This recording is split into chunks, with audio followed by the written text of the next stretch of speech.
मेरा नाम है अरुण मीना और आज हम पढ़ने जा रहे हैं प्लांट एनाटॉमी। प्लांट एनाटॉमी को हिंदी में क्या बोलते हैं? पादप शारीरी। ठीक है, तो आज हम जो चैप्टर पढ़ेंगे उसका नाम है पादप शारीरी या प्लांट एनाटॉमी। प्लांट एनाटॉमी ये आज का जो लेक्चर होगा वो स्पेशली है पीएटी, आईसीआर और बीएचयू के लिए। ठीक है ना, जिसके अंदर हम डिटेल में स्टडी करेंगे कि प्लांट के अंदर क्या क्या चीज़ें होती हैं और प्लांट के अंदर सारे के सारे सेल्स या टिश्यू की ऑर्गेनाइजेशन कैसी होती है। ठीक है ना, तो चलिए स्टार्ट करते हैं लेक्चर को। तो सबसे पहले बात क्या आती है कि एनाटॉमी का मतलब क्या होता है। तो स्टडी ऑफ इंटरनल स्ट्रक्चर या आंतरिक संरचना के बारे में अध्ययन को ही हम क्या बोलते हैं? एनाटॉमी। ठीक है ना, और हिंदी में एनाटॉमी को क्या बोलेंगे? शारीरी। ठीक है ना, तो स्टडी ऑफ इंटरनल स्ट्रक्चर या फिर आंतरिक संरचना के अध्ययन को क्या बोलेंगे? एनाटॉमी बोलेंगे। ठीक है, तो प्लांट एनाटॉमी जो होती है उसके अंदर देखिए, जब भी हम किसी कोशिका को लेंगे या किसी भी जंतु को देखेंगे, चाहे वो एनिमल हो या प्लांट हो, अगर हम उनको डिवाइड करेंगे तो उसके अंदर सबसे छोटी जो हमें इकाई मिलेगी या सबसे छोटी चीज़ मिलेगी वो मिलेगी सेल। ठीक है ना, जैसे कि मैं आपको उदाहरण दूं कि जैसे हमारे पास कोई पौधा है, उस पौधे की हम पत्ती लेते हैं। ठीक है ना, तो पत्ती क्या हो गई? उस पौधे का अंग हो गई। ठीक है, ऑर्गन हो गई। और जब उस ऑर्गन को, जब आप पत्ती को सूक्ष्मदर्शी के नीचे, माइक्रोस्कोप के नीचे आप उसका अध्ययन करोगे तो आपको क्या पता लगेगा कि ये जो पत्ती है ये काई से मिलकर बनी है? टिश्यूज से मिलकर बनी है। और ये जो टिश्यूज़ है वो कैसे मिलकर बने हुए हैं? सेल से मिलकर बना हुआ है। ठीक है ना, तो यहाँ पर क्या होता है? सेल्स मिलकर क्या बनाती है? टिश्यू। और टिश्यूज़ मिलकर क्या बनाते हैं? ऑर्गन बनाते हैं। ठीक है ना, अब देखिए, अब जो हमारे टिश्यूज़ होते हैं, different organs in a plant shows difference in their internal structure. अब ना डिफरेंट डिफरेंट ऑर्गन्स जो होते हैं, जैसे कि मान लीजिए पौधे के अंदर अंग, पौधे के अंग क्या क्या हो गए? पौधे के लिए अंग क्या हो गए? उसकी पत्ती, उसके जड़, ठीक है, उसका फूल, ये क्या हो गए? पौधे के अंग हो गए। तो जो अलग अलग अंग होते हैं, मतलब डिफरेंट ऑर्गन्स होते हैं, जो अलग अलग अंग होते हैं, वो क्या करते हैं? डिफरेंस बताते हैं किसमें? इंटरनल स्ट्रक्चर में। मतलब क्या हुआ कि जब हम पत्ती के अंदर की संरचना देखेंगे या फिर हम जड़ के अंदर की संरचना देखेंगे तो सभी जगह क्या हमको मिलेगा? अलग अलग तरह की संरचना देखने को मिलेगी। तो यही ये लाइन बोल रही है कि different organ in a plant show different in their internal structure. अब हम पढ़ते हैं आगे डिटेल में क्या ऊतक क्या होते हैं। ठीक है ना, ऊतक के बारे में हम पढ़ते हैं। तो ऊतक क्या होता है? ग्रुप, समूह। काय का समूह होता है? सेल्स का, कोशिकाओं का वह समूह जिसकी क्या हो? उत्पत्ति समान उत्पत्ति हो, कॉमन ओरिजिन हो एंड परफॉर्म कॉमन फंक्शन, और जो एक ही समान कार्य करती हो, उन सभी के समूह को, उन कोशिकाओं का वह समूह जिसकी उत्पत्ति सेम हो और जो एक समान कार्य करते हो, उन्हें हम क्या कहते हैं? ऊतक कहते हैं। इंग्लिश के लिए हम क्या कहेंगे? Group of cell having a common origin and performs a common function. ठीक है, जिनका एक कॉमन फंक्शन होता है उनको हम क्या बोलते हैं? ग्रुप टिश्यू बोलते हैं। ठीक है ना, तो यहाँ पर क्या हुआ? हमें टिश्यू क्लियर हो गया कि टिश्यू होता क्या है। अब जो टिश्यूज़ होते हैं उसके दो टाइप्स होते हैं। पहला होता है मेरिस्टेमेटिक टिश्यू और दूसरा होता है परमानेंट टिश्यू। ठीक है, पहला टाइप का टिश्यू कौन सा हो गया? Meristematic tissue. और दूसरे टाइप के टिश्यू कौन से हो गए? Permanent tissue. अब ये जो मेरिस्टेमेटिक टिश्यू होते हैं इनको हिंदी में बोलते हैं विभोजितकीय ऊतक। ठीक है, और जो परमानेंट टिश्यू बोलते हैं इनको कहते हैं स्थायी ऊतक। तो ऊतक के दो प्रकार होते हैं, पहला होता है विभोजितकीय ऊतक और दूसरा होता है स्थायी ऊतक। तो जो मेरिस्टेमेटिक टिश्यूज़ होते हैं उनके अंदर स्पेशल प्रॉपर्टी क्या होती है? इनके अंदर स्पेशल प्रॉपर्टी होती है प्रॉपर्टीज़ ऑफ डिवीज़न। ठीक है, मतलब ये जो कोशिकाएं होती है ये क्या कर सकती है? विभाजित कर सकती है। तो प्रॉपर्टी ऑफ डिवीज़न किस में होती है? मेरिस्टेमेटिक टिश्यूज़ के अंदर होती है, विभोजितीय ऊतक जो होते हैं उनके अंदर होती है। दूसरा जो होता है वो क्या होता है? Permanent tissue. परमानेंट टिश्यू को हम क्या बोलते हैं? स्थायी ऊतक। परमानेंट टिश्यू को क्या कहेंगे? स्थायी ऊतक। और परमानेंट टिश्यू को होते हैं वो होते हैं जिनके अंदर क्या होती है? विभाजन की क्षमता नहीं होती है, मतलब डिवीज़न की प्रॉपर्टी क्या होती है? जिनके अंदर अपसेंट होती है। ठीक है ना, तो एक बार पूरा फिर से रिव्यू कर लेते हैं। हमने शुरू में क्या पढ़ा था कि आंतरिक संरचना के अध्ययन को क्या कहते हैं? शारीरी बोलते हैं, या फिर study of internal structure is called anatomy. ठीक है ना, अब किसी भी चीज़ को आप डिवाइड करोगे, अगर कोई प्लांट है या फिर आप एनिमल है, मैं बोलूँगा कि प्लांट और एनिमल को इतना डिवाइड करो कि आप उसकी सबसे छोटा भाग कर पाओ। तो जब भी आप किसी प्लांट को डिवाइड करने जाओगे तो आप उसको आप कोई भी उसका एक ऑर्गन लोगे पहले तो। ठीक है ना, आप या तो उसकी पत्ती लोगे या तना लोगे या जड़ लोगे। ऑर्गन से आप पहुँचोगे टिश्यूज़ पे, और टिश्यूज़ से आप कहाँ पहुँचोगे? सेल्स पर पहुँचोगे। ठीक है, उसके बाद क्या पढ़ा था कि जो डिफरेंट डिफरेंट टिश्यूज़ होते हैं, ठीक है, different organs in a plant show different in their internal structure. ठीक है, अलग अलग ऑर्गन जो होते हैं, अलग अलग अंग जो होते हैं, उनके इंटरनल स्ट्रक्चर भी क्या होते हैं? अलग होते हैं। ठीक है ना, अब हमने पढ़ा था कि टिश्यूज़ क्या होते हैं? ऐसे टिश्यूज़ क्या होते हैं? ऐसी सेल्स का ग्रुप होता है जिनकी क्या हो? ओरिजिन सेम होती है और जिनके फंक्शन सेम होते हो, मतलब एक ही जगह से वो बने हों और उनके फंक्शन भी सेम हो। जैसे कि मैं आपको एग्जांपल दूं कि लीफ जो होती है, लीफ की सारी जो सेल्स होती है उनका काम क्या होता है, फोटोसिंथेसिस करना। तो जो लीफ लीफ बनी हुई है उसके अंदर जितनी भी सेल्स है उनका फंक्शन क्या है, सेम है। तो जब उनका फंक्शन कॉमन हो गया या उनका फंक्शन सेम हो गया तो उसे हम क्या बोलेंगे, टिश्यू बोलेंगे, ठीक है ना। अब उसके बाद हम बात करते हैं टाइप्स ऑफ टिश्यू। तो टाइप्स ऑफ टिश्यू में दो टाइप के होते हैं, एक तो होता है मेरिस्टेमेटिक टिश्यू। मेरिस्टेमेटिक टिश्यू वो होता है जिसके अंदर क्या होता है, properties of division is present. और दूसरा होता है परमानेंट टिश्यू। परमानेंट टिश्यू वो होता है जिसके अंदर properties of division is absent, ठीक है। चलिए अब हम चलते हैं आगे।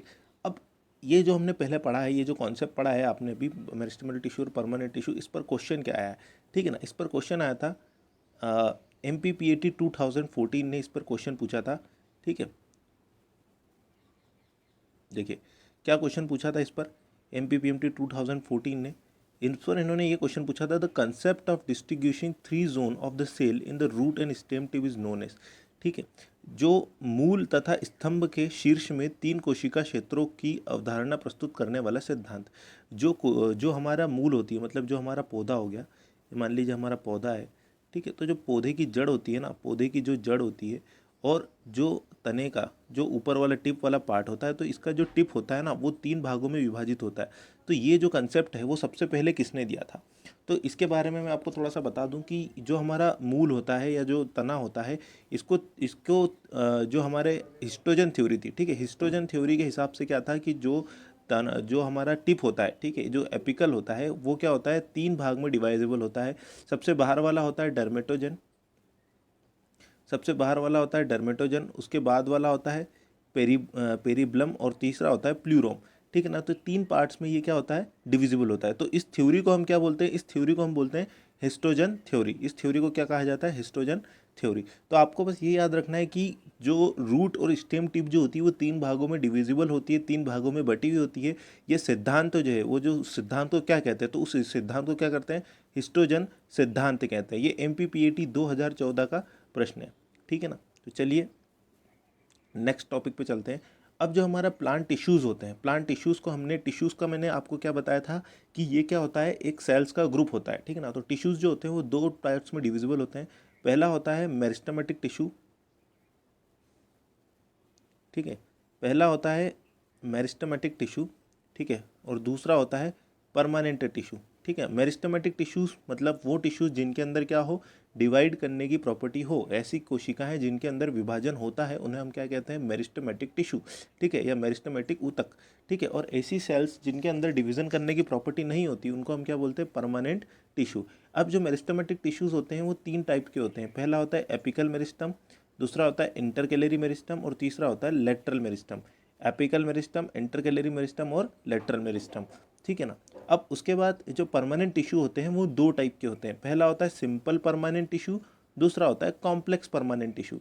सिंपल परमानेंट टिश्यू का मतलब वो वाले टिश्यूज़ हैं जो कि एक ही टाइप की सेल से बने हुए हैं, ठीक है ना। एक जैसी सेल्स, जिन सेल्स का जो ग्रुप होता है उसी को हम कहते हैं टिश्यू।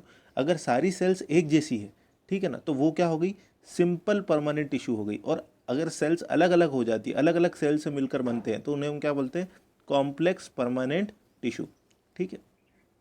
अब देखिए, अब सिंपल परमानेंट टिश्यू जो होते हैं उसके अपन टाइप्स देखते हैं। तो सिंपल परमानेंट टिश्यू का पहला टाइप होता है पेरेन्काइमा, दूसरा होता है कोलेनकाइमा और तीसरा होता है स्क्लेरेन्काइमा। तो इसके 3 टाइप होते हैं, पेरेन्काइमा, कोलेनकाइमा और स्क्लेरेन्काइमा, ठीक है ना। Parenchyma, collenchyma and sclerenchyma. अब जो पेरेन्काइमा होता है उसके 2 सब टाइप्स होते हैं, पहला होता है एरेन्काइमा और दूसरा होता है कोलेनकाइमा। और जो स्क्लेरेन्काइमा होता है उसके 2 टाइप्स होते हैं, पहला होता है स्क्लेरेन्काइमेटस फाइबर और फिर होता है स्क्लेरिड्स, ठीक है। अब जो पेरेन्काइमा होता है, पेरेन्काइमा के अंदर जो एरेन्काइमा होता है, पेरेन्काइमा जो होता है इसके बारे में हम डिटेल में पढ़ेंगे कि सिंपल परमानेंट टिश्यू जो होते हैं इनके जो 3 सब टाइप होते हैं, पेरेन्काइमा, कोलेनकाइमा और स्क्लेरेन्काइमा, इसके बारे में हम आगे डिटेल में पढ़ेंगे। और उसके बाद आता है कॉम्प्लेक्स टिश्यू। कॉम्प्लेक्स टिश्यूज़ जो होते हैं वो क्या होते हैं, अलग अलग टाइप की सेल से मिलकर बनते हैं। तो इसके अंदर आता है जाइलम एंड फ्लोएम, ठीक है ना। तो आपको समझ में आया होगा। सबसे पहले हम देखें कि क्या होता है। टिश्यूज़ के दो टाइप्स होते हैं, एक तो होता है मेरिस्टेमेटिक टिश्यू, दूसरा होता है परमानेंट टिश्यू। मेरिस्टेमेटिक टिश्यूज़ वो होते हैं जिनके अंदर क्या होती है, डिवाइड में करने की एबिलिटी होती है, मतलब ये जो सेल्स होती है इनके अंदर डिवीजन होते हैं, तो इनको हम क्या बोलते हैं, मेरिस्टेमेटिक टिश्यू।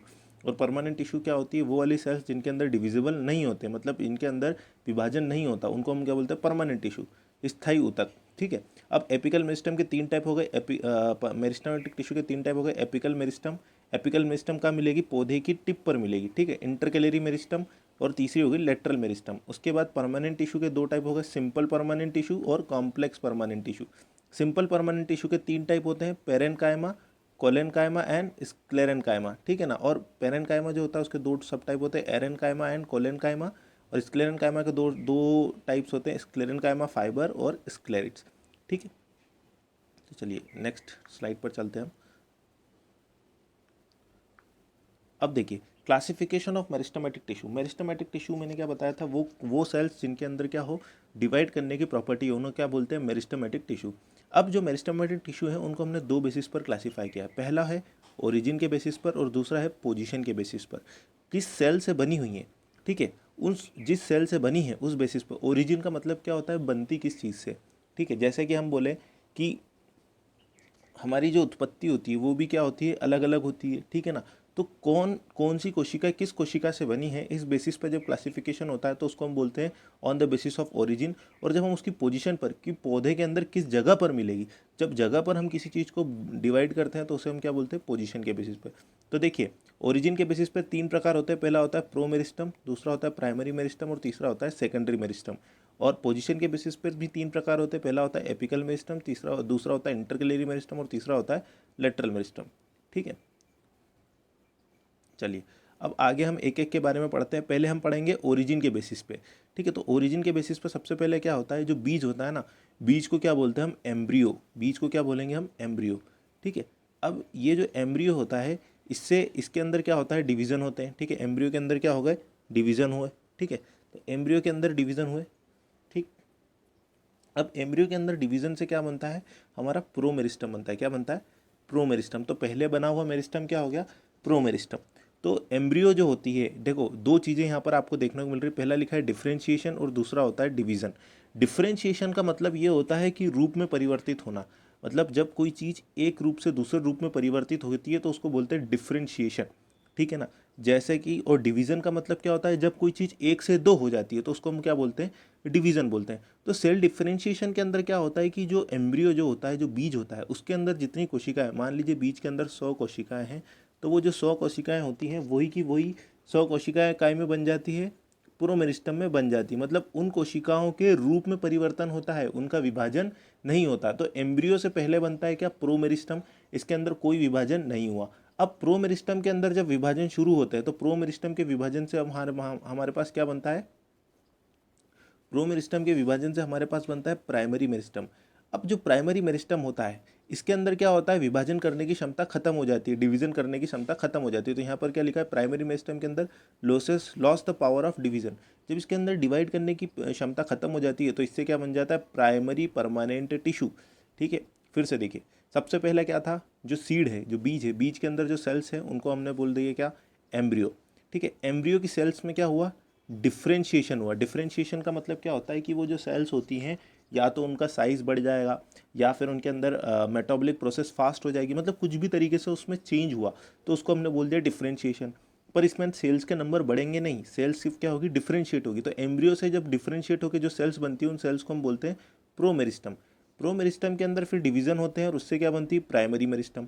अब जो प्राइमरी मेरिस्टम होती है उसके अंदर क्या होता है, डिवाइड करने की जो पावर होती है वो खत्म हो जाती है। तो primary meristem loses the power of division and it becomes primary permanent tissue.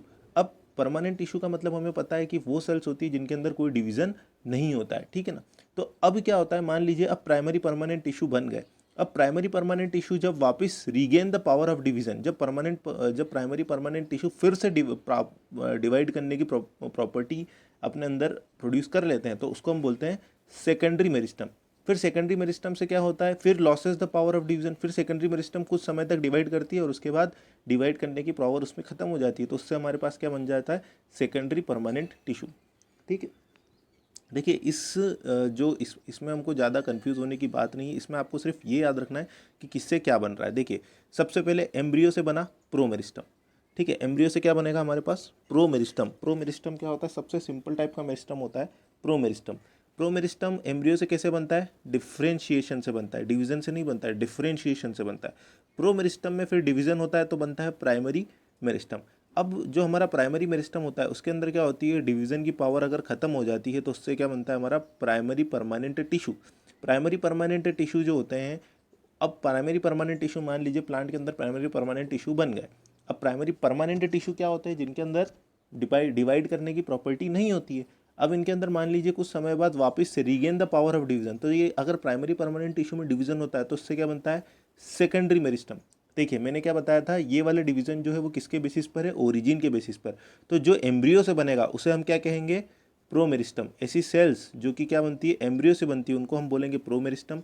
ऐसी सेल्स जो प्राइमरी मेरिस्टम से बनती है उनको हम क्या बोलेंगे, प्राइमरी परमानेंट टिश्यू। ऐसी सेल्स जो कि प्राइमरी परमानेंट टिश्यू से बनती है उनको हम क्या बोलते हैं, सेकेंडरी मेरिस्टम। ठीक है ना। आई होप आपको ये क्लियर हुआ होगा पॉइंट। अगर नहीं भी क्लियर हुआ तो हमें इतना लोड लेने की ज़रूरत नहीं है, हमें सिर्फ ये याद रहना चाहिए कि ओरिजिन के बेसिस पे मेरिस्टम के कितने प्रकार है। तो इसके 3 प्रकार होते हैं, पहला होता है प्रोमेरिस्टम, दूसरा होता है प्राइमरी मेरिस्टम और तीसरा होता है सेकेंडरी मेरिस्टम। चलिए अब दूसरा समझते हैं पोजीशन के बेसिस पर, ये थोड़ा आसान है। पोजीशन के बेसिस पर क्या होता है कि प्लांट के अंदर जिस जगह पर ये मिलते हैं उस बेसिस पर इनको क्लासीफाई किया गया है। तो देखो मेरिस्टमेटिक के टिश्यूज़ के 3 टाइप बताए गए। मेरिस्टमेटिक टिश्यू के 3 टाइप बताए, पहला क्या होता है एपिकल मेरिस्टम, दूसरा होता है इंटरकेलरी मेरिस्टम और तीसरा होता है लेटरल मेरिस्टम। अब जो एपिकल मेरिस्टम होता है वो कहाँ होता है, प्रेजेंट और रूट एंड शूट टिप। ठीक है ना, मतलब क्या होता है, प्लांट की टिप पर जो प्रेजेंट होता है उसे हम क्या बोलते हैं, apical meristem. It is responsible for the growth of root and shoot. अब देखिए ये जो प्लांट का एक फोटो बना हुआ है, इस प्लांट के फोटो में आपको 2 पार्ट दिख रहे होंगे, एक तो टिप वाला पार्ट दिख रहा है, तो टिप किसका होगा, एक तो शूट टिप होगा। शूट का मतलब क्या होता है, जो ज़मीन से ऊपर होता है, जो एक तो होता है जो ज़मीन के नीचे, पौधे के 2 भाग होते हैं, एक होता है ज़मीन के नीचे और दूसरा होता है ज़मीन के ऊपर। तो जो ज़मीन के ऊपर वाला भाग है उसे उसे क्या कहते हैं, शूट। और जो नीचे वाला भाग है उसे क्या कहते हैं, रूट। तो जो शूट होता है उसके टिप पर और जो रूट होता है उसके टिप पर क्या मिलेगा, हमें एपाइकल मेरिस्टमेटिक टिश्यू मिलेगा। ठीक है ना, तो शूट के टिप पर और रूट के टिप पर हमें क्या मिलेगा, एपाइकल मेरिस्टम। दूसरा होता है इंटरकेलरी मेरिस्टम। इंटरकेलरी मेरिस्टम क्या होता है, present on the leaf base and node. ठीक है ना, ये जो लीफ है, देखिए यहाँ पर आप फोटो को अगर आपको दिख रहा है तो लीफ जो होता है ना इसके अंदर, जैसे कि मैं आपको एक सिंप्लीफाई तरीके से समझा देता हूँ बनाकर। ठीक है ना, जैसे मान लीजिए ये हमारी लीफ, ठीक है। ये जो लीफ है ना, ये जो लीफ होती है ये प्लांट से किसी जगह से अटैच होती है। तो जिस जगह से अटैच होती है ना, इसका जो बेस होता है ना, लीफ का जो बेस होता है, वहाँ पर क्या मिलता है हमको, वहाँ पर हमें मिलता है इंटरकेलरी मेरिस्टम। तो लीफ के बेस पर मिलेगा इंटरकेलरी मेरिस्टम, और दूसरा कहाँ मिलेगा, ये नोड्स पर मिलेगा। ठीक है ना, नोड्स का मतलब क्या होता है, जैसे कि नोट्स का मतलब क्या होता है, गांठ। ठीक है ना, गांठ हिंदी में जिसे गांठ कहते हैं, और इंग्लिश में क्या होता है, नोट्स का मतलब जो प्लांट की स्टेम होती है ना, वहाँ पे इस टाइप से डंडी लाइक स्ट्रक्चर होता है। ठीक है, इन स्ट्रक्चर से क्या होती है, हमारी ब्रांचेस निकलती है। तो इस पार्ट को हम क्या बोलते हैं, नोड। ठीक है, क्या बोलेंगे इसको, नोड। तो इंटरकेलरी मेरिस्टम कहाँ मिलेगा, नोड पर मिलेगा। उसके बाद होता है लेटरल मेरिस्टम। लेटरल मेरिस्टम कहाँ मिलता है, present on the side of stem and root. तो स्टेम और रूट के साइड में, ठीक है, स्टेम और रूट को जो साइड वाइज ग्रोथ करवाता है वो क्या होता है, लेटरल मेरिस्टम। देखिए यहाँ पर एक फोटो में दिखा हुआ है लेटरल मेरिस्टम, जो रेड में दिखा रखा है ये क्या है, lateral meristem. It is responsible for increase in the diameter of the stem and root. ठीक है, तो देखिए इसमें याद क्या रखना है, इंपॉर्टेंट चीज़ मैं आपको क्लियर कर दूं। इंपॉर्टेंट चीज़ क्या है, एपिकल मेरिस्टम की लोकेशन कहाँ होगी, रूट टिप पर होगी और शूट टिप पर होगी। ठीक है, इतना याद रखना है। इंटरकेलरी मेरिस्टम जो होती है, इंटरकेलरी मेरिस्टम कहाँ होगी, नोड पर होगी और लीफ के बेस पर होगी, मतलब जो पत्ती होती है पत्ती के बेस पर होगी इंटरकेलरी मेरिस्टम। लेटरल मेरिस्टम कहाँ होगी, लेटरल मेरिस्टम जो होगी ये क्या होगी, साइड वाइज ग्रोथ करवाएगी या ग्रिथ में या डायमीटर में क्या होगी, प्लांट का साइज बढ़ाएगी। तो ये कौन होगी, लेटरल मेरिस्टम। ठीक है ना, तो इसी टाइप से हमारे मेरिस्टम के जो तीनों टाइप थे, पहला क्या था ओरिजिन के बेसिस पर, और दूसरा क्या था पोजीशन के बेसिस पर। पोजीशन के बेसिस पर क्या थी, एपाइकल मेरिस्टम, जो टिप पर, जो रूट टिप पर भी मिलेगी और शूट टिप पर भी मिलेगी। जो टिप पर मिले उसे कहते हैं एपाइकल मेरिस्टम। इंटरकेलरी मेरिस्टम क्या बोलते हैं, जो बीच वाले रीजन में मिले, दो नोड्स पे मिले या फिर जो लीफ के बेस पर मिले उसे हम बोलेंगे इंटरकेलरी मेरिस्टम। और लेटरल मेरिस्टम क्या होता है, जो प्लांट का डायमीटर बढ़ाती है, मतलब प्लांट के अंदर साइड वाइज ग्रोथ जो करवाएगी। जैसे ये हो गया हमारा तने के अंदर जो उसकी मोटाई को बढ़ाता है वो कौन बढ़ाता है, लेटरल मेरिस्टम बढ़ाता है। ठीक है, ठीक है, तो चलिए आगे चलते हैं हम। मेरिस्टम हो गया होगा क्लियर आपको। उसके बाद देखिए ये जो क्वेश्चन है MPPAT 2014 का क्वेश्चन है। 2014 में MPPAT ने ज़्यादा क्वेश्चन पूछे थे इस चैप्टर से, प्लांट एनाटॉमी से। ठीक है ना, तो प्लांट एनाटॉमी से MPPAT ने क्या क्वेश्चन पूछा था, apical meristem of the root is enclosed by. ठीक है, अब एपिकल मेरिस्टम अभी हमने पढ़ा था ना, मेरिस्टम के 3 प्रकार होते हैं, एपिकल, लेटरल और इंटरकैलरी। तो apical meristem of root is enclosed by, मतलब जो हमारा प्लांट है, प्लांट का ये जो टिप वाला पार्ट है, इस टिप वाले पार्ट पर क्या होता है, एक होता है शूट, मैंने क्या बोला था, जो ज़मीन के ऊपर हो गया वो हो गया शूट, और उस ज़मीन के नीचे क्या हो गया, रूट। तो जो रूट का टिप होता है ना, उसमें क्या होता है, रूट का टिप जो होता है वो क्या होता है, ज़मीन में ग्रो करता है। तो ज़मीन में क्या होते हैं, पत्थर भी होते हैं, मिट्टी भी होती है। तो पत्थर और मिट्टी से रगड़ लगने के कारण क्या होता है, जो हमारी रूट होती है वो फट सकती है। ठीक है, तो उसके ऊपर क्या होता है, कैप लाइक संरचना होती है। ठीक है, कैप लाइक स्ट्रक्चर होता है, किसके ऊपर, रूट के ऊपर। जो कैप लाइक स्ट्रक्चर होता है वो जो होता है वो क्या करता है, प्रोटेक्शन देने का काम करता है। तो ये क्वेश्चन में ये पूछ रहा है कि the apical meristem of roots is enclosed protected by, तो कौन से जो टिश्यू होते हैं जो उसको प्रोटेक्ट करके रखते हैं। ऑप्शन में देखिए क्या है, कॉर्टेक्स, ठीक है, फिर दूसरा है वेलामेन, तीसरा है कैलिप्ट्रा, और चौथा है क्या, पेलेफेरस लेयर।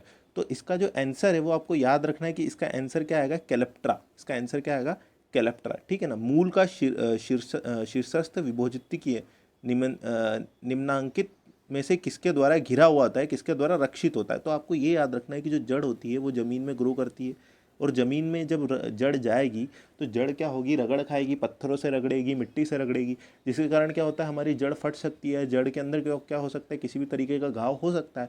तो उस घाव से बचाने के लिए उस जड़ के ऊपर क्या होता है, एक कैप नुमा संरचना होती है। उस कैप नुमा संरचना जो होती है वो काई से बनती है, तो वो बनती है कैलेप्ट्रा से। ठीक है, तो ये आपको चीज़ याद रखनी है। ठीक है ना, चलिए नेक्स्ट पॉइंट पर चलते हैं। नेक्स्ट पॉइंट पर हम आ जाते हैं। अब हमारा मेरिस्टेमेटिक टिश्यू हो गया ख़त्म। ठीक है, मैंने आपको टिश्यूज़ का क्लासिफिकेशन पढ़ाया था। ठीक है, शुरू में आपने देखा होगा यहाँ पर हमने टिश्यूज़ का क्लासिफिकेशन पढ़ा था, जिसके अंदर हमने पढ़ा था कि जो टिश्यूज़ होते हैं वो 2 टाइप में क्लासीफाई थे। पहला था मेरिस्टेमेटिक टिश्यू, दूसरा था परमानेंट टिश्यू। अब मेरिस्टेमेटिक टिश्यू जो होते हैं उनको हमने 2 बेसिस पर क्लासीफाई करा था, ओरिजिन के बेसिस पर, मतलब किससे बने हुए हैं, और दूसरा क्या था, पोजीशन के बेसिस पर। ठीक है ना, तो ओरिजिन के बेसिस पर जो थे 3 टाइप थे, प्रो मेरिस्टम, प्राइमरी मेरिस्टम और सेकेंडरी मेरिस्टम। और पोजीशन के बेसिस पर 3 टाइप थे, एपिकल मेरिस्टम, इंटरकैलरी मेरिस्टम और लेटरल मेरिस्टम। ठीक है, अब मेरिस्टम हमने यहाँ पर क्या कर लिया, कंप्लीट कर लिया है। अब हम पढ़ते हैं परमानेंट टिश्यूज़ के बारे में। परमानेंट टिश्यू, देखिए इसका नाम ही क्या होता है, परमानेंट। परमानेंट मतलब वो टिश्यू जो ऐसे ऊतक जिनके अंदर क्या होता है, विभाजन करने की क्षमता को हो गई है ख़त्म। ठीक है, तो जो पौधे होते हैं उसके अंदर 2 प्रकार की कोशिकाएं होती हैं। एक वो होती है जिनके अंदर विभाजन करने की क्षमता होती है, डिवीजन करने की प्रॉपर्टी होती है, और दूसरे वो होते हैं जिनके अंदर विभाजन करने की क्षमता नहीं होती। तो जिनके अंदर विभाजन करने की क्षमता होती है उन्हें हम कहते हैं मेरिस्टेमेटिक टिश्यू या विभाजित ऊतक, और जिनके अंदर विभाजन करने की क्षमता नहीं होती है उन्हें हम क्या बोलते हैं, उन्हें हम क्या कहते हैं, परमानेंट टिश्यू। ठीक है ना, अब देखिए, अब परमानेंट टिश्यूज जो होते हैं इसके भी 2 प्रकार होते हैं। ठीक है, पहला होता है सिंपल परमानेंट टिश्यू और दूसरा होता है कॉम्प्लेक्स परमानेंट टिश्यू। अब जो सिंपल परमानेंट टिश्यू जो होते हैं इसके अंदर क्या होते हैं, ये जो कोशिका, टिश्यू का मतलब क्या होता है, कोशिकाओं का समूह। ठीक है, group of cell is known as tissue. तो जो इसके अंदर सेल्स होती है, सारी की सारी सेल्स क्या होती है, एक जैसी होती है। ठीक है ना, तो जब सेम सेल्स का ग्रुप होगा तो उसे हम बोलेंगे सिंपल परमानेंट टिश्यू, और जब अलग अलग सेल्स का ग्रुप होगा तो उसे हम बोलेंगे कॉम्प्लेक्स परमानेंट टिश्यू। तो सिंपल परमानेंट टिश्यू के अंदर तीन आते हैं। एक पहला आता है पेरेन्काइमा, दूसरा आता है कोलेनकाइमा और तीसरा आता है स्क्लेरेन्काइमा। ठीक है ना, तो इसके अंदर 3 ग्रुप आएंगे, पेरेन्काइमा, कोलेनकाइमा है, स्क्लेरेन्काइमा। ठीक है, अब इसके अंदर जितनी भी सेल्स होती है वो कैसी होती है, all cells are similar in structure and function. मतलब स्ट्रक्चर मतलब संरचना में और कार्य में सारी की सारी सेल्स क्या होती है, एक दूसरे से समान होती है। ठीक है, चलिए अगले पॉइंट पर चलते हैं।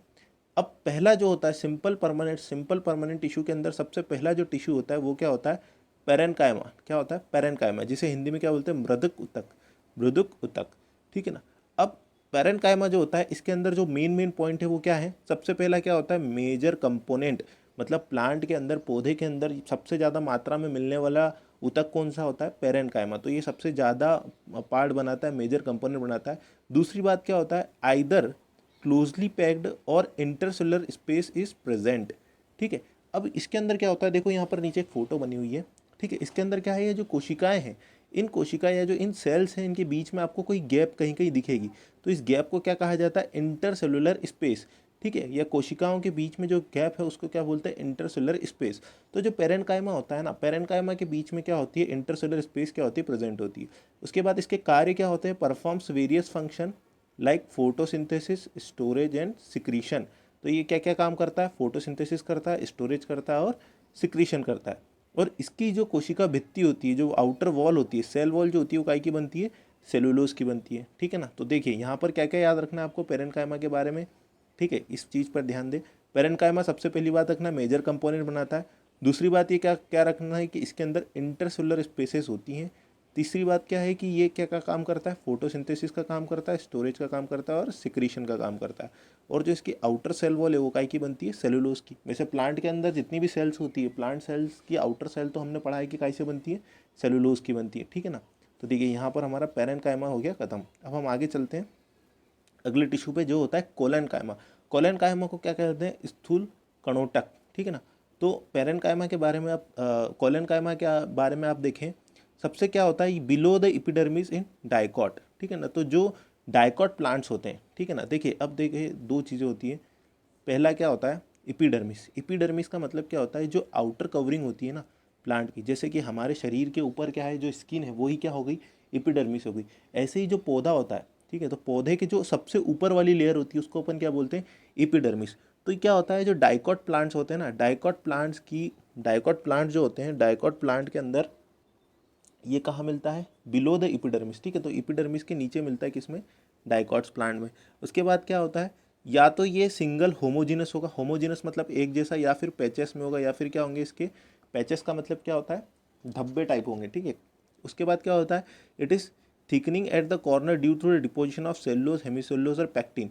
ये वाला पॉइंट जो है सबसे ज़्यादा इंपॉर्टेंट पॉइंट है इसके अंदर, कि इसके अंदर क्या होता है कि डिपोजिशन होता है काय का, जो ये जो सेल्स होती है ना, इसके आप देखिए ये कोने जो है, इसके कोने जो है, कोने पर क्या हो गया आपको, डिपोजिशन मिल रहा है, थिकंड कॉर्नर। ठीक है, तो थिकंड कॉर्नर क्यों रहा है, क्योंकि इस पर डिपोजिशन हो जाता है। काय काय का डिपोजिशन का मतलब क्या होता है कि इस पर जम जाता है। ठीक है ना, जैसे धूल जम जाती है ना किसी चीज़ पर, बहुत टाइम तक रखे रहता है, ऐसे ही इसके अंदर क्या होता है, डिपोजिशन हो जाता है, कोई ना कोई चीज़ जम जाती है। तो वो चीज़ें क्या होती है, सेलुलोज, हेमिसेलुलोज और पैक्टिन।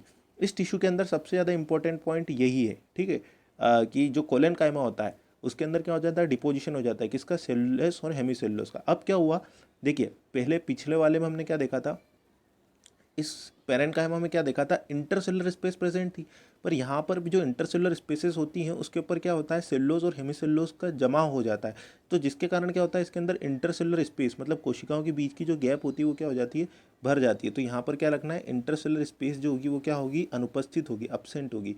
इसका जो मेन फंक्शन होता है वो क्या होता है, मैकेनिकल सपोर्ट देने का काम होता है। मतलब जो हमारा पौधा होता है, आपने देखा होगा कि कभी कितनी भी हवा चले, कितनी भी आंधियाँ आए, जो पेड़ होते हैं ना वो क्या होते हैं, गिरते नहीं है या टूटते नहीं है किसी जगह से। क्यों नहीं टूटते हैं, क्योंकि उनके अंदर क्या होता है, कोलेनकाइमा जो होता है, कोलेनकाइमा टिश्यू जो होता है वो क्या करता है, उसको किसी भी जगह पर सपोर्ट देने का काम करता है। कहाँ कहाँ मिलता है ये, growing stem and petiole of leave. ठीक है ना। तो जो हमारी पत्ती होती है, पत्ती के अंदर मिलेगा और स्टेम के अंदर मिलेगा, ग्रोइंग स्टेम के अंदर मिलेगा।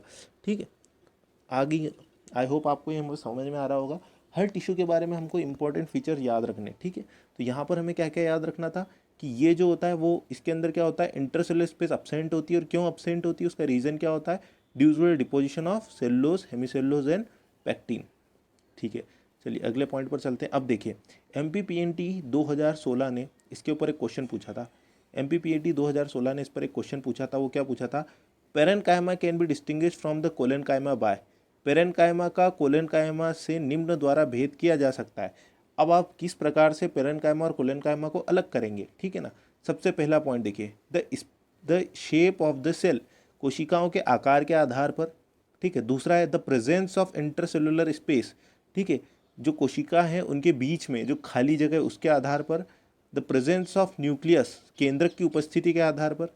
The presence of thickness eight the corner, ठीक है, मतलब कोनों पर स्थूलन की उपस्थिति।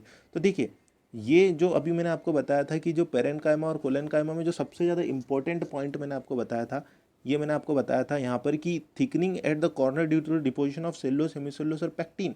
ये जो होता है ना, ये क्या होती है, कोलेनकाइमा की खास बात होती है। तो इस तरीके से इस बेसिस पर आप क्या कर सकते हैं, कोलेनकाइमा को पेरेनकाइमा से भी आप अलग कर सकते हैं। दूसरा, आपको यहाँ पर डाउट होता होगा कि सर आपकी बात तो सही है, पर सर आपने बताया था कि इंटरसेलुलर स्पेस जो होती है उसके आधार पर भी तो हम विभाजन कर सकते हैं, क्योंकि इंटरसेलुलर स्पेस जो होती है वो जो होती है अंतर कोशिकीय स्थान जो होता है वो पेरेनकाइमा में तो मिलता है पर कोलेनकाइमा में तो नहीं मिलता। तो ये भी आप पॉइंट मार सकते हो कि सर इस पॉइंट को भी तो हम मान सकते हैं ना, आधार इन दोनों को विभाजित करने का आप इस चीज़ को आधार मान सकते हो, पर इसके क्या है कुछ ना कुछ अपवाद हो सकते हैं। पर जो चौथा वाला पॉइंट है, the presence of thickness eight the corner, ये क्या है, ये इसका मूलभूत किसी भी चीज़ का जो होता है मेन जो कारण है वो क्या होता है, द प्रेजेंस ऑफ थिकनेस, जो उसका मेन कारण होता है ना उसी को माना जाता है। तो यहाँ पर जो करेक्ट आंसर दूसरा नहीं होकर कौन सा हो जाएगा, चौथा हो जाएगा, ठीक है ना। तो कोलेनकाइमा के बारे में आपको मेन चीज़ यही याद रखनी है कि इसके अंदर क्या होगा, डिपोजिशन होगा किसका, सेलुलोज, हेमिसेलुलोज और पैक्टिन का, ठीक है। अब अगले पॉइंट पर चलते हैं जो क्या है, स्क्लेरेनकाइमा। स्क्लेरेनकाइमा जो होता है उसके अंदर देखिए, इसको हिंदी में बोलते हैं द्रुटोदक, द्रुटोटक, ठीक है ना। अब देखिए ये कैसे होते हैं, long, narrow and thick and lignified wall, ठीक है। लॉन्ग होंगे मतलब लंबे होंगे, मोटे होंगे, और इनकी जो वॉल होगी वो क्या होगी, लिग्निफाइड होगी। नम्रस पिट मतलब इस इन ये जो कोशिकाएं होंगी उनके ऊपर क्या होंगे, बहुत सारे छेद होंगे, बहुत सारे गड्ढे होंगे, ठीक है ना। इसके बाद क्या होगा, इन कोशिकाओं के अंदर क्या होता है, डेड होती है, ये क्या होती है, मृत कोशिकाएं होती है।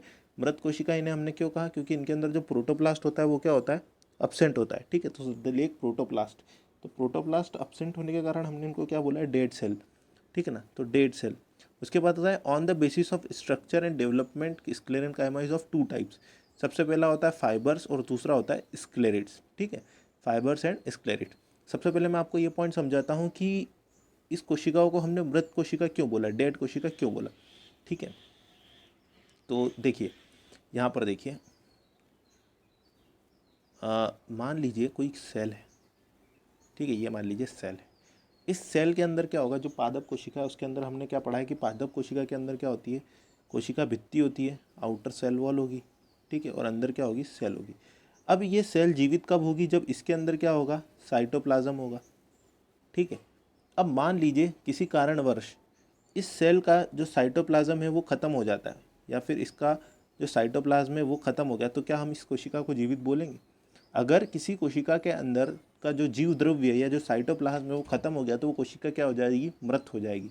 तो सेम चीज़ जो होती है वो किसके साथ होती है, हमारे स्क्लेरेनकाइमा के साथ होती है, कि स्क्लेरेनकाइमाटस कोशिकाएं जो होती है उनके ऊपर क्या होता है, ये जो होती है ना कोशिकाएं कैसी होती है, लिग्निफाइड हो जाती है। लिग्निफाइड का मतलब क्या होता है कि इनकी जो कोशिका भित्ति है उसके ऊपर क्या होता है, स्थूलन हो जाएगा, उसके ऊपर चीज़ें जमा हो जाएगी।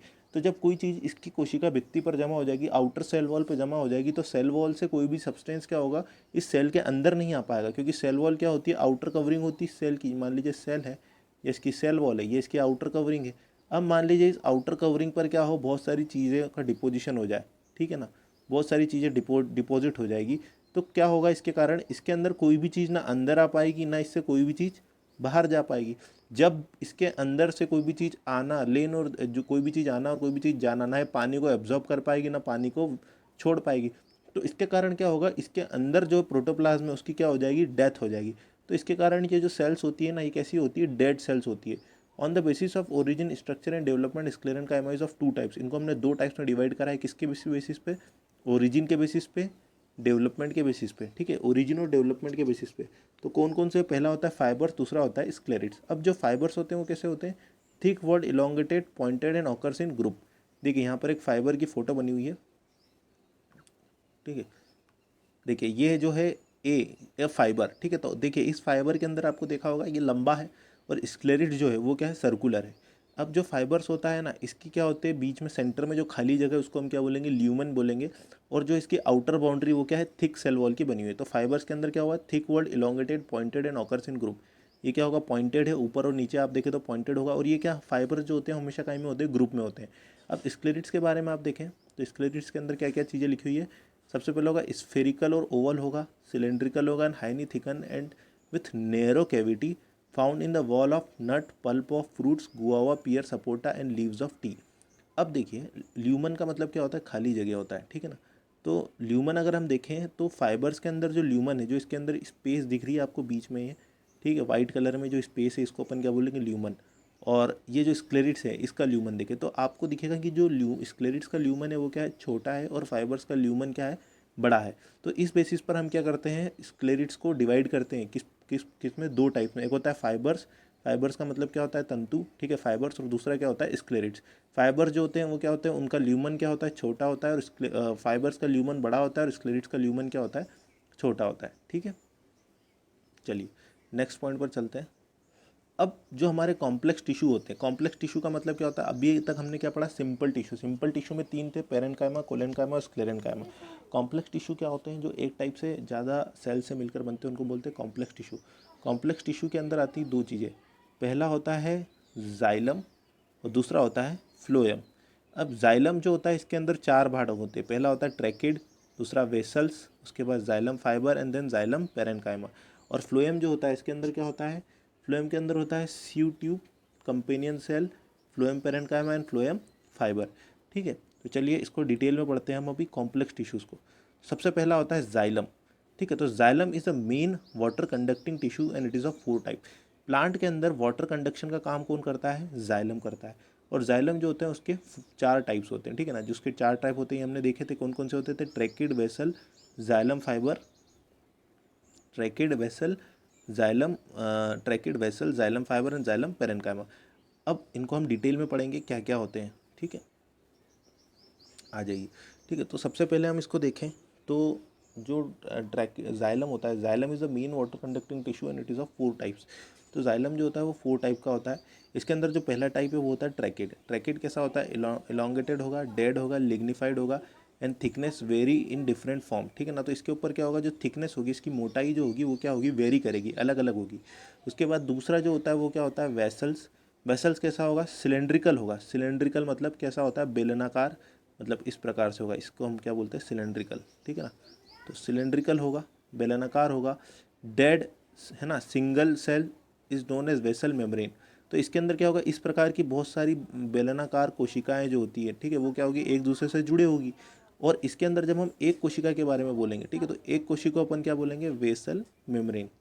ठीक है ना, तो ये हो गई वेसल। ठीक है, तो पहली होगी ट्रैकिड। ट्रैकिड आपको समझ में आ गई कि ट्रैकिड कैसा होगा, dead, lignified, thickness very in the form. मतलब इसके अंदर मेन पॉइंट क्या हो गया, thickness very in the form.